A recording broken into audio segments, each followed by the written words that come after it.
Chris Godinez, licensed professional counselor, also the host of We Need to Talk on every Sunday at noon. This video is for educational and informational purposes only. The views and opinions stated herein are mine and mine alone. They do not represent the ACA, the APA, or any other therapist for that matter. Boom, shakalaka done. I'd like to thank my sponsor, BetterHelp.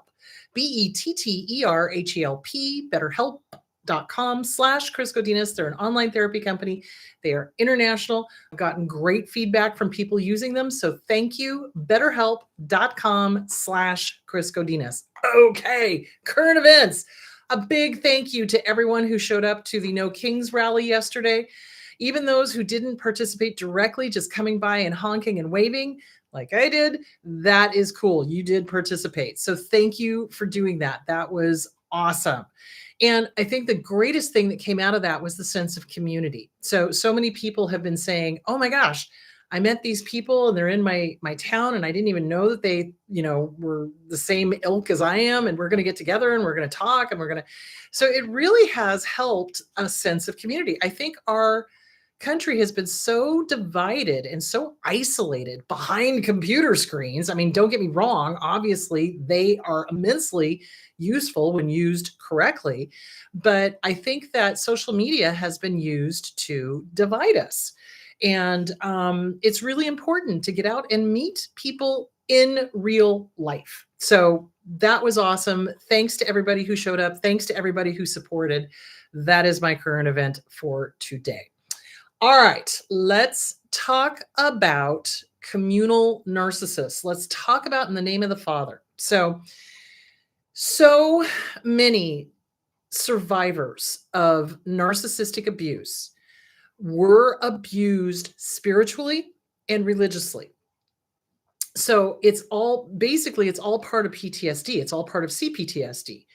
So they're calling it religious trauma syndrome. It's not in the DSM-5, but they're trying to come up with names to kind of like help people understand.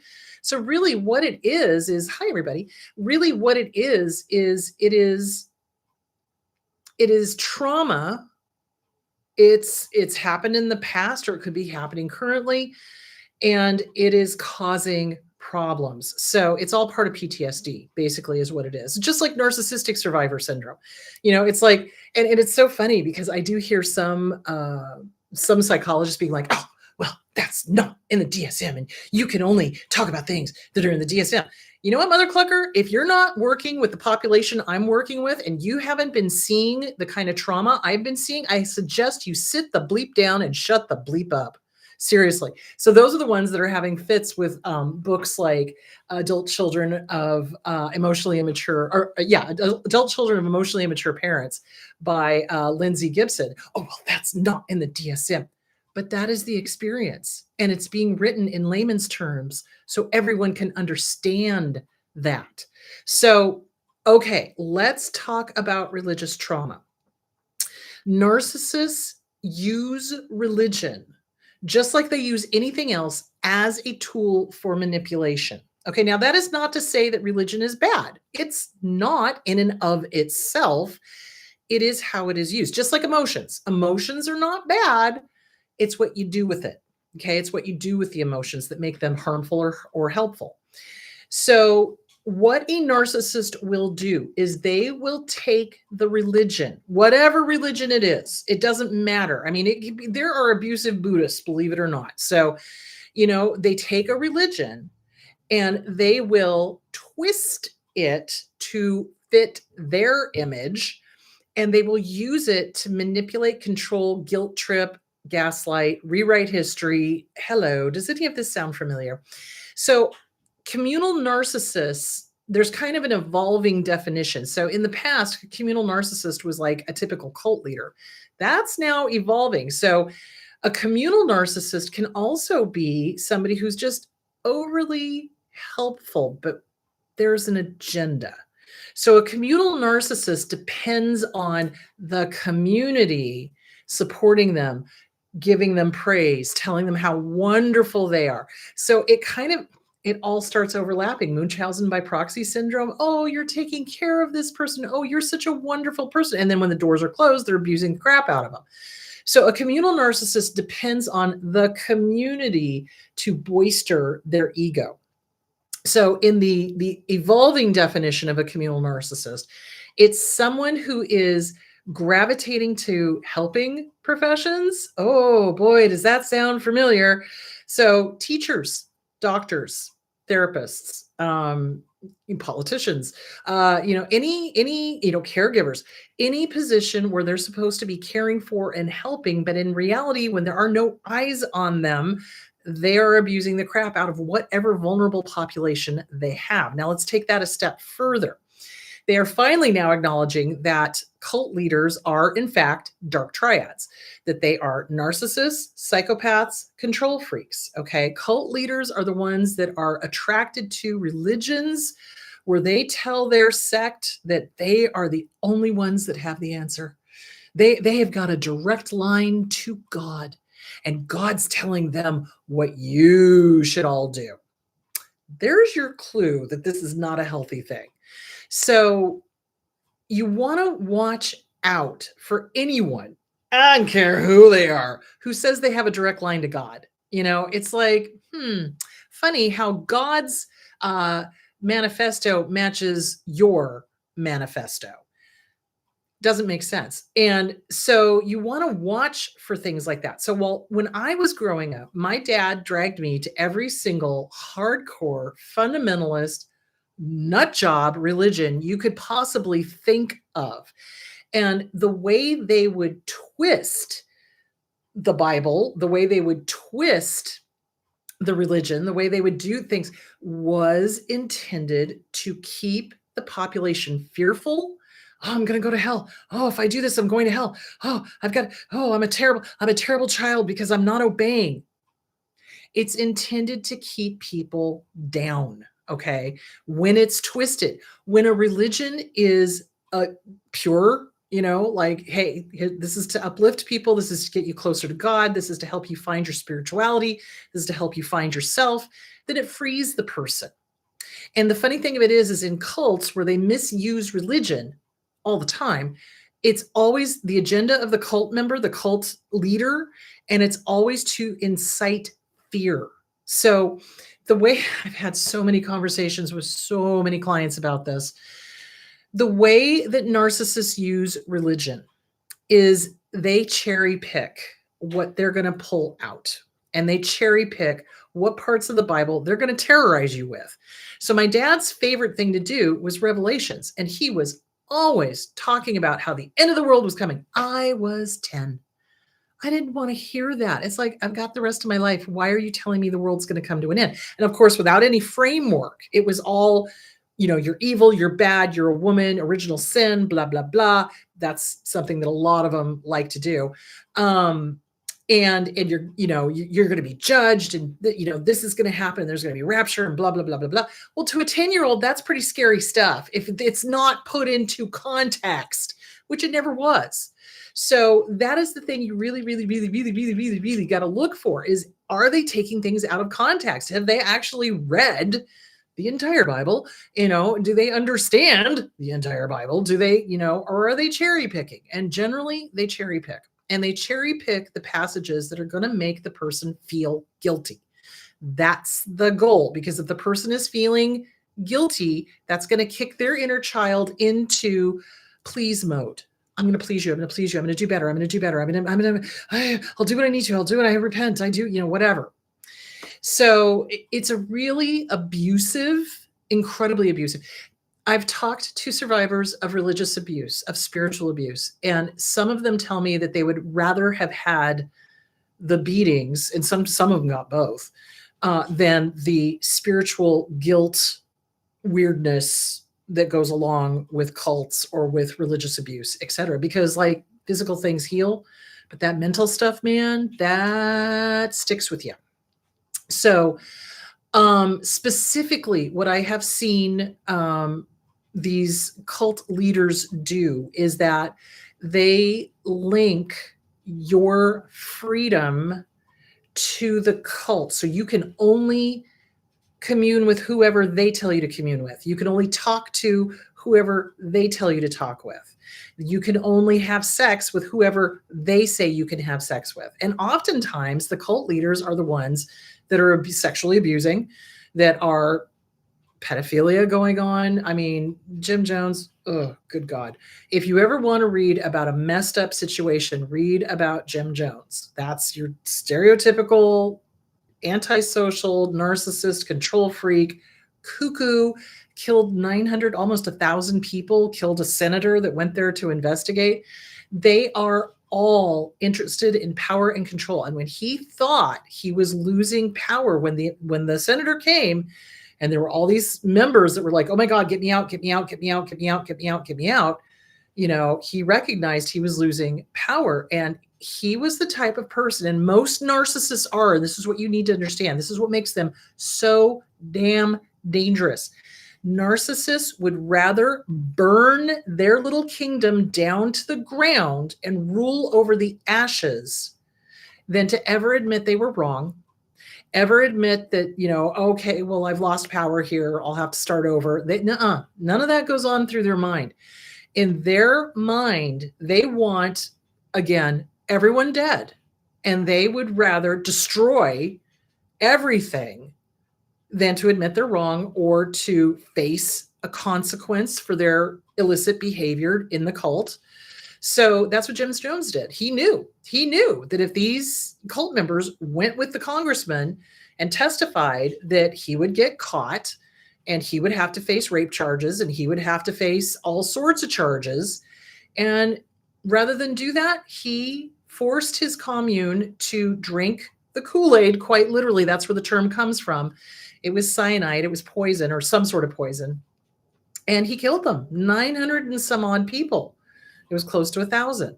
And the ones that were lucky escaped into the jungles where the cult was, it was Guyana, I always get this wrong.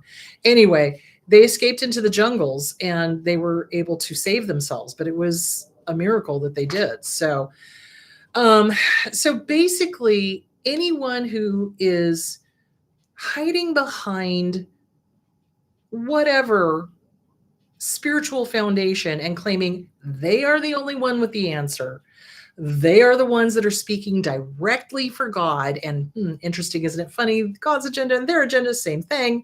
And they're cherry picking verses to use against the person. So one of the most common ways I see that coercive control, because that is coercive control, that it is basically like the threat, it's like the existential threat of going to hell, basically. So one of the ways I've seen them be coercively controlling is with sexuality and with, your free will, basically. So they will tell children in the cult, that, sex is bad or sex is whatever. And, think about the Hale-Bopp people, the ones that mutilated themselves sexually in order to be pure enough to ascend to the alien world or whatever that was. So it's all about how the body is wrong, the body is evil, the body is this, the body is that. You can't have sex, you can't flirt, you can only flirt with who I tell you to. And so there's a great deal of shame involved. And for people who leave hardcore religions or cults like that, when they come out, they're not only dealing with the emotional trauma, they're dealing with all of the body shaming, and they're dealing with the shaming for their sexuality, and they're dealing with the shaming for their, free will, for not obeying them. So cults and communal narcissists are all about a false pretense. So they put on this thing of, I'm so goody-goody, I'm so saintly, I'm so, look at all these people I'm helping, blah, blah, blah, blah, blah, blah. But then behind closed doors, they're abusing the living crap out of people. And they are manipulating and controlling, and they're gaslighting, and they're lying. Guys, anyone who stands in front of you and lies to your face, you are dealing with somebody who is disordered. So I wanted to bring up some things. So I pulled up When Religion Becomes Traumatic, and this is by Beth Alford, CPTSD research. So what happens when it's religion itself that is the source of distress and trauma? Researchers have studied the harm and abuse inside cults for years, but these environments were usually differentiated from the mainline religious groups. With new reports of abuse and trauma coming out of the Christian churches in recent years, people are looking deeper at the similarities between high control Christian groups and cults. And when affinity to doctrine crosses the line and becomes dangerous.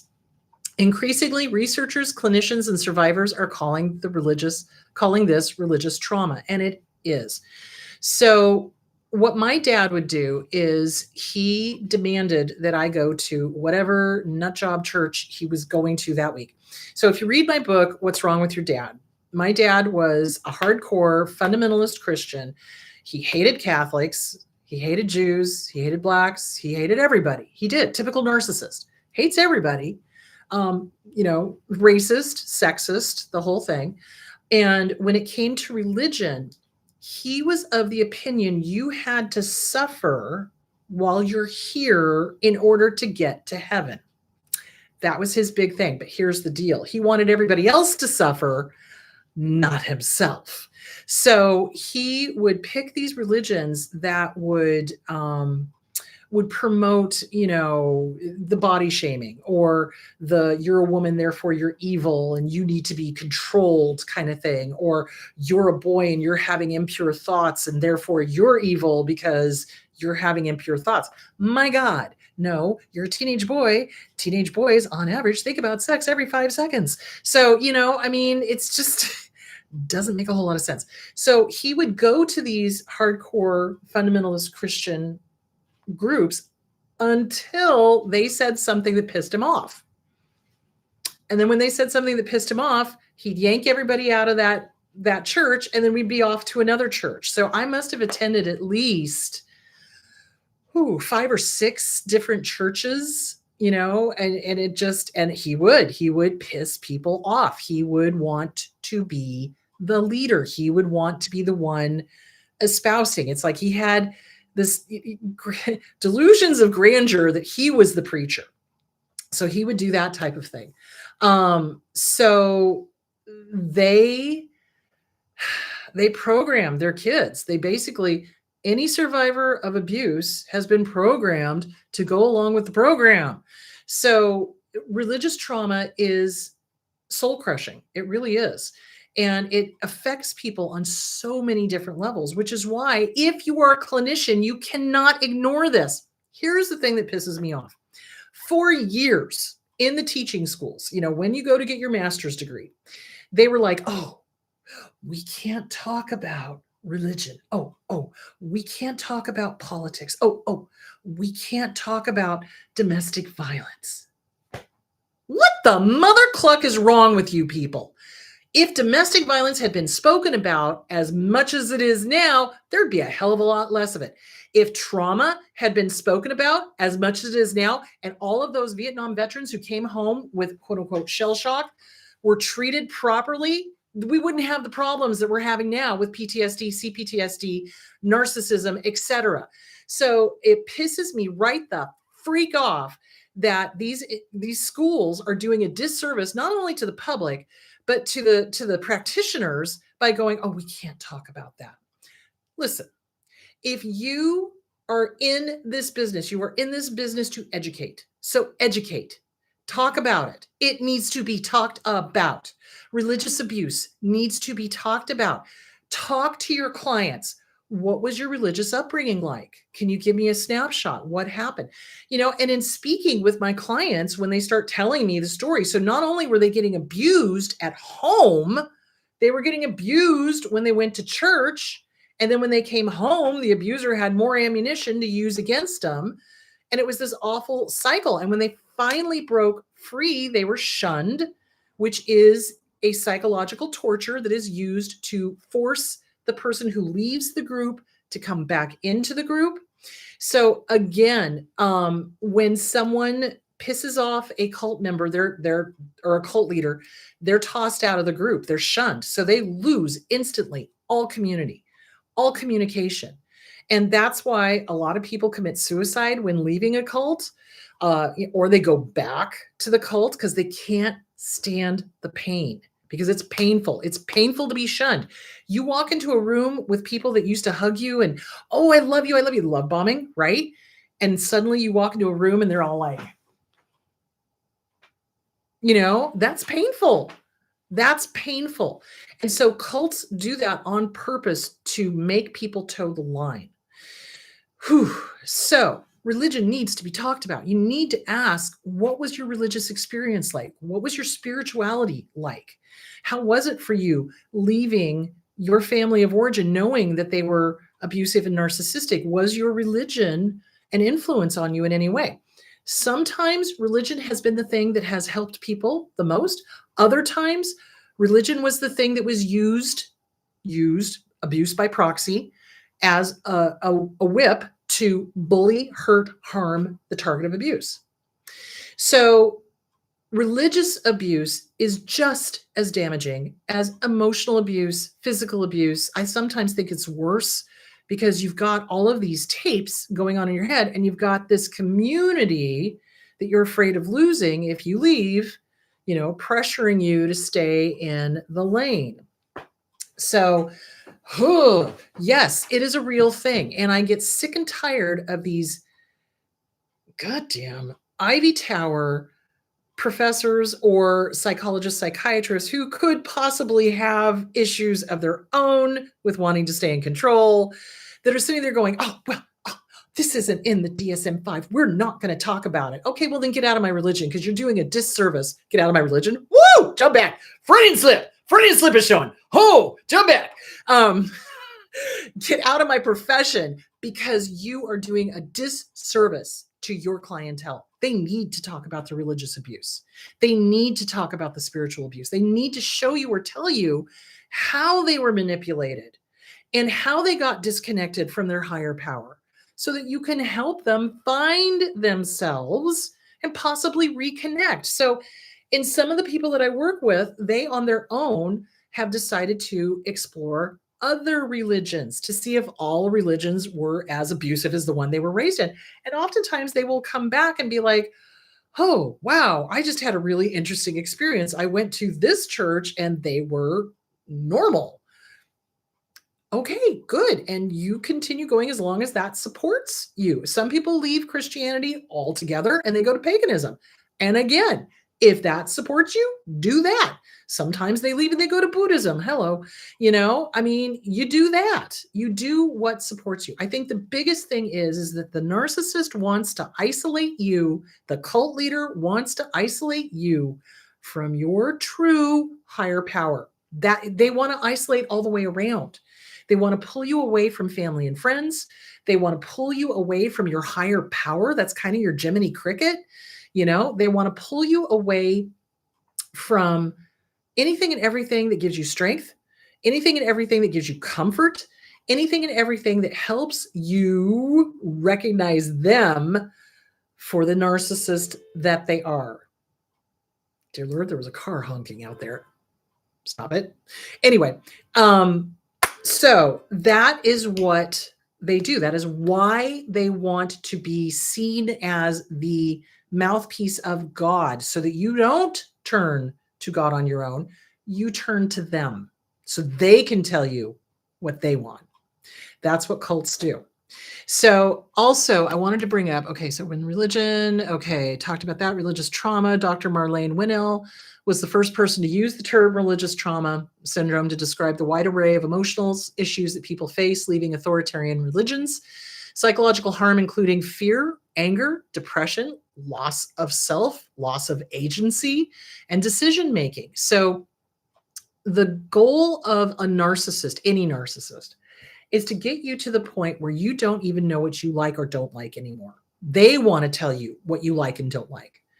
Don't you think, I'll think for you kind of thing, which is so evil. It's like free will, people, so they are very interested in having absolute and total control over everyone all the time. Oh, also, thank you. Remember to like and subscribe. And also, if you could hit on, I think it's only on phones. It's called the something button. John, do you know what the button is called? Yes, no, maybe so. Anyway, there's a button that you can hit. Hype button, thank you. Brain. That would help me a lot because apparently that's now a thing on YouTube. So I think it's only on phones that you can do that, but look for it. So they want to be the one to tell you what to do all the time. They want you to tell you how to think, what to think, when to talk, when to not talk, when to. It's crazy. So it is very damaging and it takes a long time to help that person. And this goes for anyone who's been in a long-term narcissistic relationship. When they come out and they're starting to find themselves, it is terrifying. You know this. It's terrifying to realize, oh my gosh, I can make these decisions. I can take personal responsibility, but I'm scared because we're scared that that boogeyman, that religious cult, is going to come get us. And some cults do that. Some cults will follow the person that they've shunned or kicked out, and just to kind of, we're here, we're always watching, we're here, we're always watching, and it's crazy and it's creepy and it's evil and it's psychotic. So okay, so religious trauma is a real thing. Spiritual trauma is a real thing. Now, it's not just Christianity. I don't want people out there thinking, oh, you're banging on the Christians. No, I'm not, because metaphysical stuff has also been used to control, to manipulate the gurus. So you want to watch for anyone who calls themselves a guru, B, who is that superficial, pseudo calm voice. I don't know how to explain it, but they're the ones that, oh, I'm so enlightened. I never raise my voice. I don't need to. My energy is so healing and calm and this, that, and the other. And they're so full of crap. Holy schmoly. So watch out for those fake gurus. Watch out for those ones that pretend to be the guru, or hypnotizing. Yes, they hypnotize. They they have the answers for everything, and you must come to them for the answers. And if you don't, you're bad and you're wrong. That's what they do. And these cults are all, you must think like we do, you must dress like we do. Sometimes that's why they wear interesting clothing. You must believe the way we believe, and if you don't, we're going to use you as the scapegoat. That's essentially what they do. So getting back to this article. So when looking through Herman's prism of captivity, domination, and personality erosion, there is a clear connection between religious trauma and complex post-traumatic stress disorder, captivity. For Herman, complex trauma takes place in captivity, where people are in a prison of sorts and under the control of a perpetrator. So that could be a parent, that could be a religious figure, that could be whatever. Perpetrators might be a parent, a partner, a leader, organization, government, or even God, who has become the dominant force in the life of the victim, shaping her world and his or her world and identity based on the narcissist. People can be held captive without bars, without windows or guns, through psychological tactics or economic forces. So if you'll notice, in most of these cults, they'll demand that you give up everything to the cult leader. Like, all of your money goes to the cult leader. If you work, your paycheck goes to the cult. Oh, you're supporting the cult. You're supporting the cult. You're supporting the cult. You're supporting the cult. Well, they don't call it supporting the cult. You're supporting the community. You're supporting the community. But that also makes sure that you don't have any money to leave. So that is interesting. So they make you disconnect from people. They disempower and disconnect individuals from themselves, from their higher power, and from others. Often in religion, the tactics include biblical literalism, fear, and shame, just like I was talking about. The subtle nature of this domination is what makes it so pervasive and dangerous, because it allows people who wouldn't otherwise condone violence or abuse to dismiss it and turn a blind eye. Erosion of personality. The result of captivity and psychological domination is the perversion of identity, where there is a loss of self and a sense of helplessness, passivity, entrapment into the past, intractable depression, somatic complaints, and smoldering anger. Whew. People subjected to prolonged, repeated trauma develop an insidious, progressive form of post traumatic stress disorder that invades and erodes the personality. While a victim of chronic trauma may feel after the event that he or she is not themselves, the victim of chronic trauma may feel they've been changed irrevocably, or that they may lose the sense that they have of themselves at any moment. This is why therapists must, if you're going to treat trauma, don't tell me you're freaking trauma informed and then not know about spiritual trauma or about religious abuse, religious trauma. So if you're going to treat trauma, you got to be prepared. This is going to be part and parcel of what you're going to be dealing with. It's not just, oh, my mom or dad was abusive. Okay, well, what was your spiritual life like? Oh, well, they made us do this hardcore religion, and they would starve us, and we had to pray 20 hours a day or whatever. I mean, those are kind of extremes, but that happens.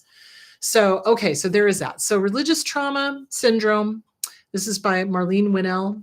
She is the one that we were talking about.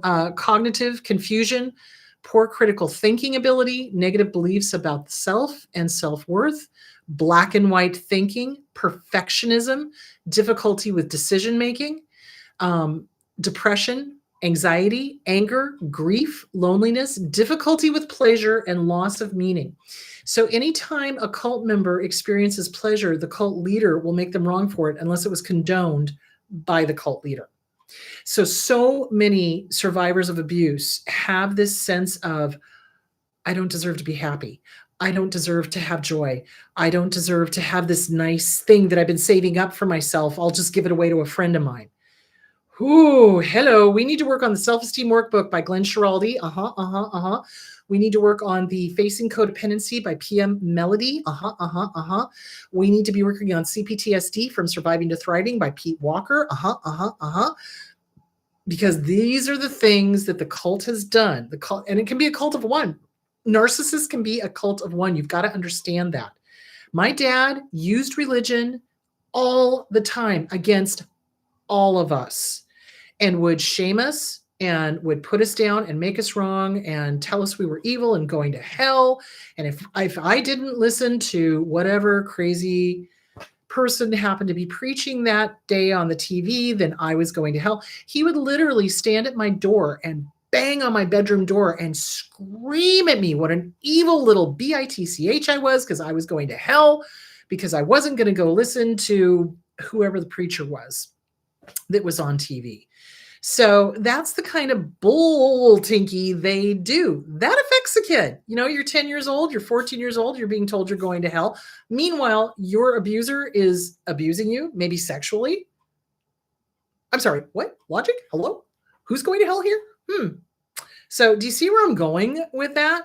So it is a big deal. You must, if you've got a therapist that's working on trauma with you, go investigate your spirituality. That is a part of your healing. That is going to help you. You get that started to get cleared up.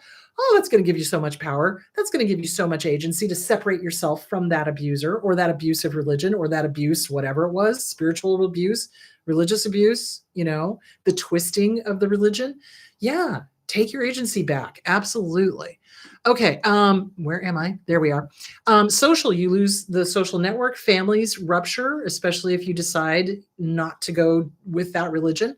Social awkwardness, a lot of us have social awkwardness because of that. Sexual difficulty behind the schedule on developmental tasks. Yeah. Unfamiliarity with the secular world, like a fish out of water. Difficulty belonging. Information gaps, evolution, modern art, music, etc. So many survivors of narcissistic abuse, and especially when there was an aspect of religious abuse involved, feel like we are in this world, but we're not of this world. Like we're always kind of standing outside looking through a window going, oh, well, there's the rest of you guys. Hi, I'm over here because I just don't even know. And we did get hobbled socially. We did. Especially in regards to our sexuality, to our independence, to our own agency, to our whatever, because the abuser couldn't stand it if we figured out who we are in this world. And so we weren't given the tools for how to communicate outside of the religion. I remember going to a summer camp one time and being very conflicted about doing, because I was doing drama camp, very conflicted about doing some drama things because there was swearing in it, which I know you guys are going to be like, but girl, you say the F word all the time. Well, now I do. When I left home at 17 is when I started. But prior to that, I was I was the good little girl. I was like, "Oh, I can't swear. Oh, what would my dad say? Oh, what would God say? What would, you know?" And it was only after I started working on my self-esteem and realized I needed to get the hell away from my abuser and left home at 17, I swore up a storm and I still do. And that's another way of controlling us. It's like, oh, well, you can't talk that way. I'm going to clutch my pearls. You can't talk that way. That's an offense to God. Well, I'm pretty sure Jesus had some pretty ripe words to use in the temple when he drove the moneylenders out. He used a whip. So the point being is hypocrisy. Look for the hypocrisy. Look for the things that don't make sense. You're molesting all your kids, but you're going to church 6 days a week and you're telling me I'm going to hell because I'm a woman? What? That doesn't even make sense. So yeah, the hypocrisy. Look for the hypocrisy. Okay, we are running out of time. I am so sorry. This is just so much. Okay, damage. So the people who are doing it have damaged normal thinking. They don't have normal thinking. They're abusers. Knowledge is revealed. They are the only one that has it. Patriarchal power, sexual abuse, physical abuse. And women can do this too, guys. It's not just guys that are abusive. There are women that are religious nuts that use religion to abuse the male child. Absolutely. I am not denying that. That happens. The cycle of abuse. The doctrines are original sin and eternal damnation. So you're striving always to save yourself. Oh, I gotta be better. I gotta be better. I gotta be better. I gotta be better. I gotta be better. I gotta be better. Gotta. Oh, wait, I'm going to hell. Oh, I'm having a thought. I'm going to hell. Oh, I'm wearing this dress or this shirt or whatever. I'm going to hell. So it's this constant striving for heaven, but knowing you're going to hell regardless. It's crazy making. So you stop the cycle of abuse basically by leaving the religion. But then you have to find yourself. After that initial sense of freedom and excitement, now comes the task of healing that inner child, healing those mistaken thoughts, mistaken beliefs, working with a goddamn good therapist who understands religious trauma, who understands spiritual trauma, who understands narcissism, who understands how those mother cluckers think and the BS that they shoved into our spaces. You're going to have depression. I know I did. Anxiety disorders. I know I still do. I still have panic attacks on occasion. Obsessive compulsive, borderline personality disorder. Oh, that's Gertrude. She's my rescue kitty. I am taking her to the vet on Tuesday. We're hoping to make her an indoor kitty. She might start yelling. We're going to have to deal with social disorders, sexual dysfunctions, suicidal thoughts. I know I had suicidal thoughts. Drug and alcohol use, yes. Extreme antisocial behavior, including homicide, that's on the extreme side. But for the most part, for the rest of us that are not extreme, it's going to be like the post-traumatic stress disorder, the obsessive thoughts, the eating disorders, the social disorders, the sexual dysfunctions, the drug use, the avoidance, that kind of thing. So these are the things that we need to work on. There is hope. You start healing yourself. You start healing your self-esteem. You start healing who you are and get back into touch with that higher power, whoever or whatever it is. Because I often tell clients, it's like, look, you don't have to go to church to find your higher power. You can go for a walk. You can rescue cats. You can, do whatever. So you take care of yourself spiritually. If you finding your higher power means you go outside barefoot in the grass, do that. If you, hold on, I will show you cat. Hold on. That's Gertrude. Hi, Gertrude. Say hi. Hello. Anyway, sorry. She's like, let me out. Anyway, the point being is you find whatever soothes your soul. And this is where that placing your hand on your chest and humming is going to help. Because your agency, your ability to self-soothe, your ability to have a higher power to talk to was taken away from you, and that's what they wanted. Okay, spiritual abuse and harm. And basically, this is in Psychology Today. This is by Araya Baker. And it basically talks about the religious and spiritual abuse and how important it is to heal from it and to acknowledge it and to work with your client on it, because that is going to happen.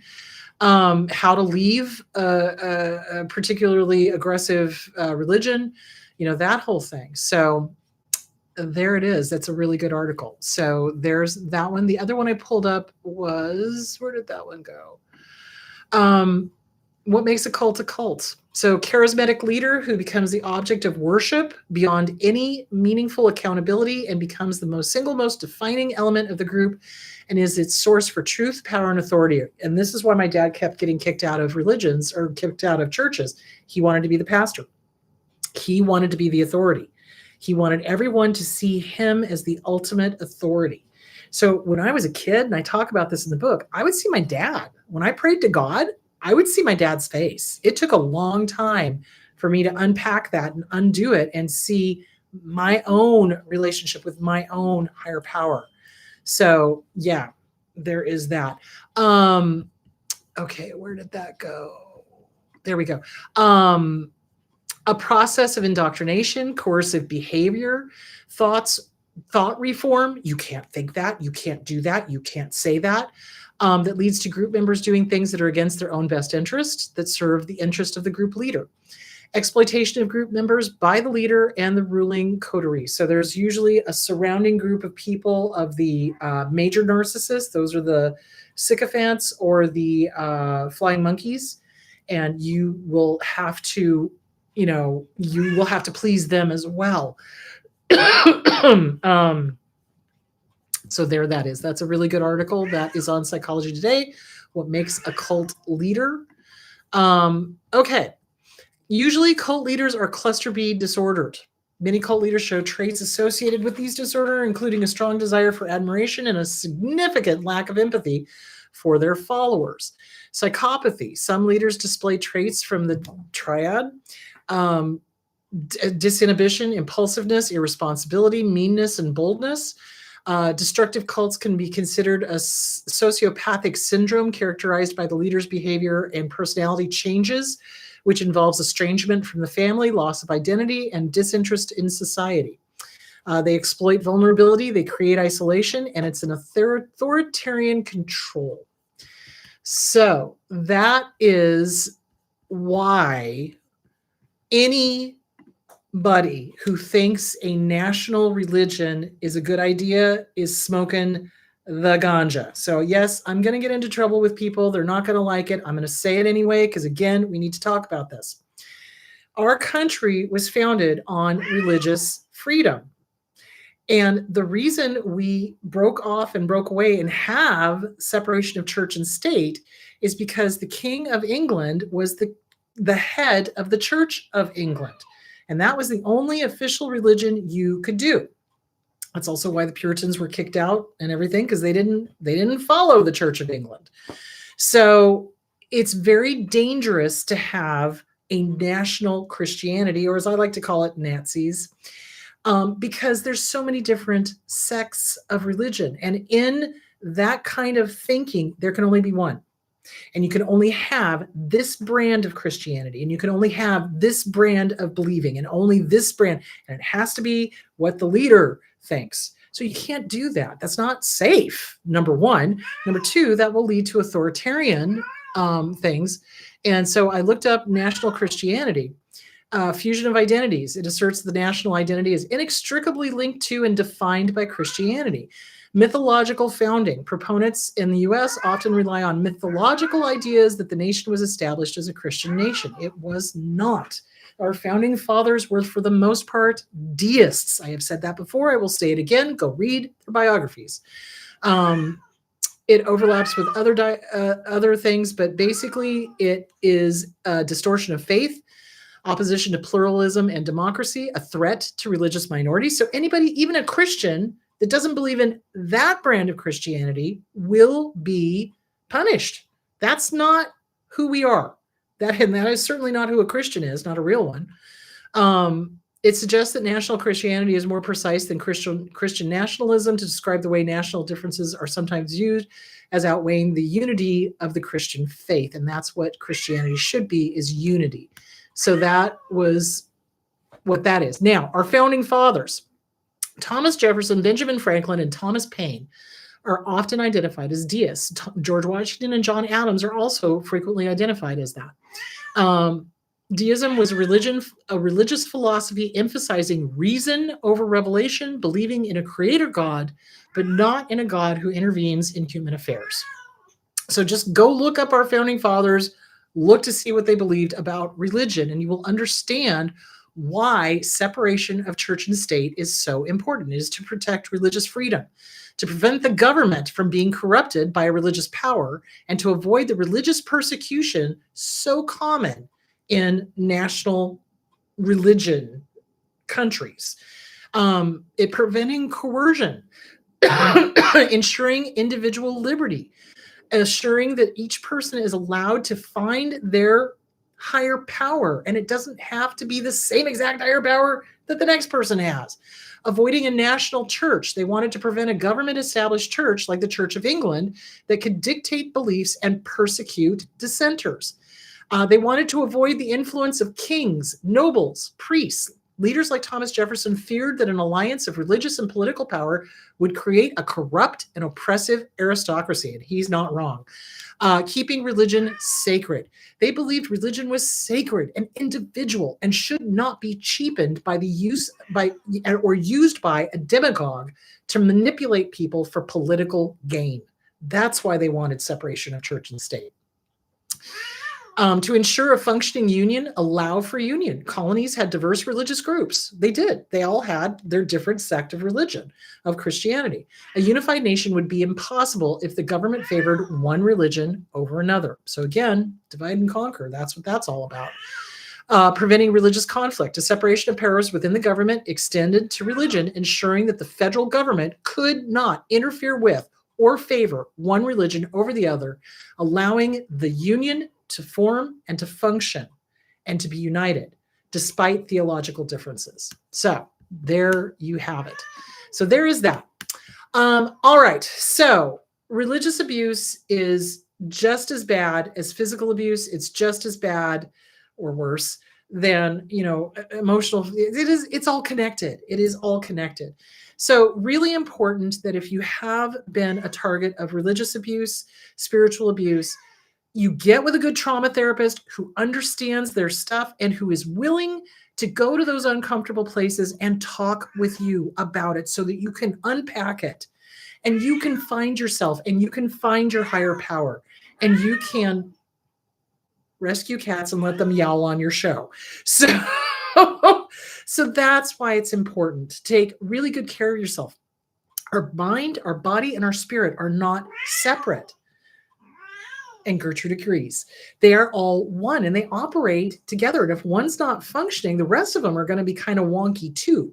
So it's really important. It's really important to work on yourself holistically as a whole. So while you're healing the emotional, you're going to be healing the spiritual. You're also going to be healing your body. That's why we have so many autoimmune issues amongst those of us who survived. So really important to take super good care of yourself. Okay, my little rescue kitty is destroying my office. I need to go. So I will talk to you guys next week. And next week, we're going to be talking about the leaving. So when you are leaving, and why is it, because this is a question I get a lot, why is it that so many people come back to the abuser? Why do they leave and come back, leave and come back, leave and come back? So we're going to talk about that and not make yourself wrong. So Gertrude Demanda, yes, she's very demanding. So anyway, that's what we're going to talk about, the leaving. So we're going to talk about why people leave, come back, what kind of distorted thinking is going on, what you need to watch out for. So there that is. Drink plenty of water, work on your self-esteem, do the mirror work, kind to yourself, really start exploring your spirituality. Did you get pulled off track? Do you need to go out and hug a tree? Do you need to go walk barefoot in the grass? Do you need to maybe explore other religions? Maybe write it out, get it out of your head, get it onto paper. Maybe you don't want religion at all. Maybe you're atheistic or agnostic, and that's okay too. You do what supports you, not what your abuser dictated to you. So take good care of yourselves, guys, and I will talk to you next week. Okay, bye.